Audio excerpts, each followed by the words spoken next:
Can you imagine booking a wedding photographer and they show up with a Canon M50? Yes, the rumors are true. I am breaking up with Canon. I am upgrading to the Sony A6600 and... Okay, there weren't actually any rumors. I just happened to ghost you guys for the last month, which... yeah, sorry. When you search for the best camera on YouTube or the best camera for video, you're almost always going to come up with results for the Canon EOS M50. But what if it wasn't? Not for a long-term investment, at least. What if it's been a Sony Alpha series the entire time? You can find many different generations of the A6000 series and different degrees of the cameras, all at different price ranges. So if all you need is one set of lenses, and because all of these lenses work together, wouldn't that be the better investment? Maybe these cameras are the best cameras for new content creators. Even if you're on a budget, even if you have to spend a little bit more money. Maybe it's worth exploring in a new video. But this video isn't about Sony. It's about Canon. One of my first videos that I actually recorded on this camera was why you shouldn't get this camera. And I may have been a little bit harsh about it because I have to be honest, I really do love this camera. This has been with me the entire journey. Well, since my videos started to improve and I actually started focusing on my channel. Because before that I was using my...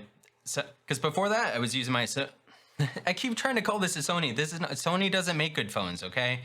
Because before that, I was using my Samsung phone, and even back to my S7 when I had that. You know, for someone who's just getting into creating content for YouTube, or anyone who just wants to take really nice pictures out of the box, like, this camera is going to be perfect for you. The fact that you can upgrade the lens, or even that the kit lens comes with a 15 to 45 millimeter lens, is really awesome. And the fact that it has 4K capability, again, is really awesome. Especially for a camera in this price point. This was my go-to camera because it was affordable, it was light. This thing is easy to set up and really it's just easy to use. And for the most part, the battery life on this is acceptable because charging the battery doesn't take that long. And I always had the plan to upgrade the lenses on it, but I never actually ended up doing that at all. And at this point, I have to be honest, I don't really plan on doing it at all. The value that this has provided me the entire time has been absolutely amazing, and it was definitely worth the $600, $650-ish that I paid on it at the time. But as I begin to take this channel a lot more seriously, and as I really begin to niche down, I realize that this camera is really holding me back a lot. And, you know, for some people, this camera is going to be awesome, and this is all that anyone's ever going to need. But not me. I'm outgrowing my Canon M50. I have 3 different gripes about this camera. The first one is there's no C-Log profile or anything that really compares to it. There is a workaround, which if you're curious about that one, you know, check out the video that I made about CineStyle. If you've been watching my channel for a while, you know that I like to get a little bit artistic and I like to be able to play around with the colors and really fine-tune the settings and get into it. And this is something that has really disappointed me about this camera, but you really do get what you pay for. Another issue that I have with this camera, it bothers me to no end, is that I record in 4K these days. And this camera starts out with a 1.6 time crop. When you add on the crop that they have for 4K recording, that's an additional 1.6. You multiply those together, you get 2.56. You take that number, you multiply it times whatever your focal length is. Usually I'm shooting at 19 on this, so what's that number? I don't know. Cool, 48.64 millimeters. Let's look at it this way, okay? Canon on the M50 uses the EFM mount, which is something that they use on their budget cameras. I've been staring at the Sigma 16mm f1.4 lens for the longest time because of that delicious, sexy bokeh, that just blurry background. There's a reason why it's popular. It really is an amazing lens. Why would I spend $400 on that lens if I can only use it on this camera? Especially whereas now I know for a fact that they have an E-mount lens, which I totally plan on getting for this camera. For that camera, the A6600. So if the lenses cost the same amount of money, what's the better investment then? Especially if you plan on shooting in 4K, where Canon adds an additional crop onto it and Sony doesn't. This effectively makes that $400 16mm lens into a 41mm lens on the Canon M50, which is like enough to see the mitochondria working inside your cells. Nothing like getting up close and personal. Now with the Sony version of the lens with the APS-C crop on it is equivalent to 25mm. So you don't need to stand several feet away to be able to get a little bit of background, within your shot. But the number one most frustrating thing that I've run into with this camera has been the limited lens selection. If you've ever been curious why I've never upgraded the lens on my camera, or haven't done anything with this camera, including very many videos like explaining the details of this camera, that's why. And Canon further complicates it by having 4 different mounting connections. In operation today, there's EF, there's EFS, there's EFM, which is what this camera is, and now there's RF, which is what they're using on the R series, like R5 and R6. And Sony has 1. Technically 2, but the A mount has been discontinued.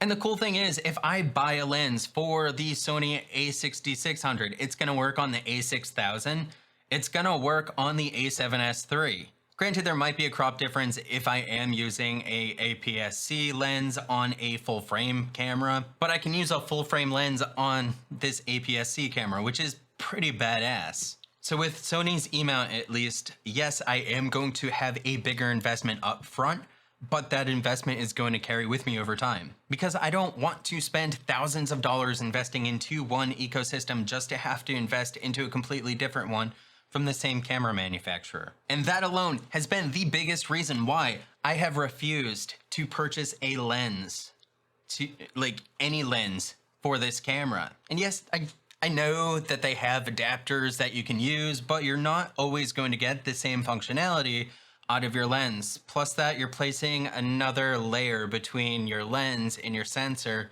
and that really has a possibility to degrade your image, especially if you're using any extra glass in between. Why am I going to spend the investment upgrading these lenses if I can't use them on a bigger and better camera?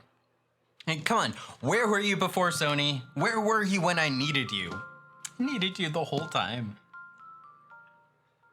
And this is something that I really wish that I knew in the beginning when I purchased this camera, because I have to be honest with you, I would not have purchased the Canon M50. I would have gone 100% with Sony because I knew this wasn't going to be a permanent fixture. I knew this wasn't always going to be the camera that I'm going to be using. I mean, I can't shoot events with a Canon M50. Can you imagine booking a wedding photographer and they show up with a Canon M50?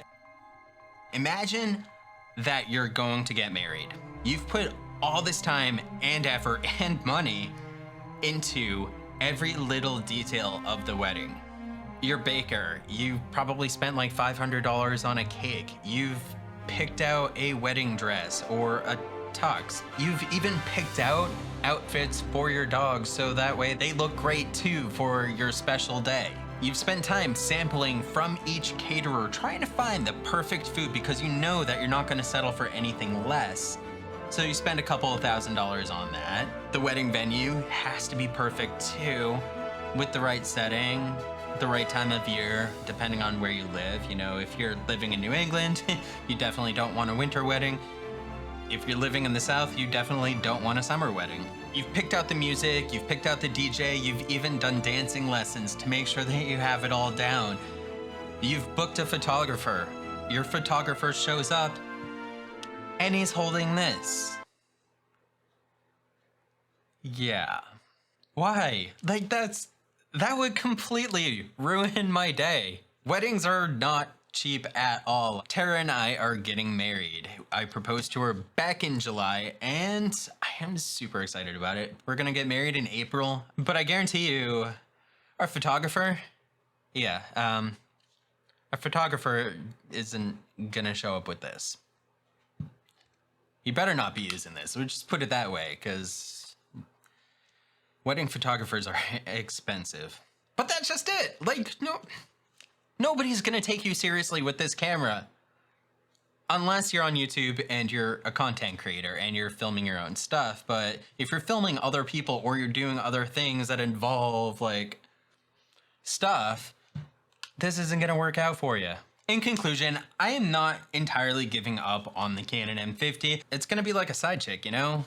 Because, you know, it's gonna be viewing me from the side, an angle camera, like an additional angle camera. My primary camera for a while is going to be the A6600. I never thought I was going to go with Sony. Sony's kind of like that girl in class that you never really noticed, but then something happened and then you noticed and then you started to think, like, why didn't I notice before? Yeah. I see you, Sony. And you know what? Maybe in the future I can explore Canon a little bit more once they get all the kinks worked out, like the overheating. And they need to get over that 30-minute recording limit. I certainly have. All right, I'll stop digging on it. So what do you guys think? Do you think this image is so much better than the previous image? Maybe I'll do a side-by-side comparison. Like, it's just, I like having this more wide open. I like being able to have, like, not feel like I'm stuck inside of a box. That's been another hard thing with this camera, is that I feel like I can't move. I feel like I have to, like, stay in one spot all the time, because if I move, my head's gonna get cropped out somehow. I just, you know, I have a big head anyways. I don't even know how I fit my shirt on over it half the time. But seriously, like, this, I feel like I can breathe. I feel like I have so much more room. I just wanted to share the news and the love with you. So if you got value out of this video, smash that like button. Don't forget to hit subscribe. I come out with videos all the time. And until next time, I'll catch you later.